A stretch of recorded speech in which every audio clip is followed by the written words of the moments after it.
Thank you again for having us. So this COP28 has been unprecedented in terms of the spotlight that it has shed on the climate issue. The pledges, the commitments, the deliberations on big issues. But it seems that three important stakeholders are still not in the center stage. Number one are the SMEs, which basically they are the backbone of the global economy. SMEs being smaller businesses? Yep. Small, medium enterprises, yes, across the world.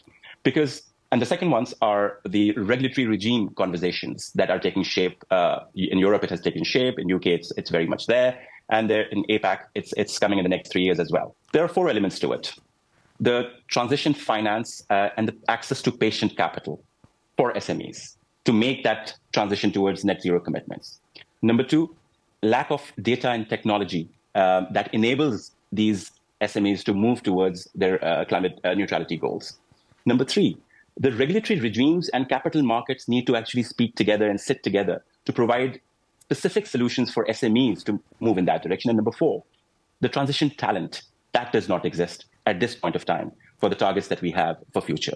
Again, the SME sector across the world, and especially in the regulatory regimes, are really nervous and confused right now, simply because they don't have the capacity nor the finances. So capacity through technology and data and access to patient capital are two very clear elements that sovereigns need to provide to the SME sector.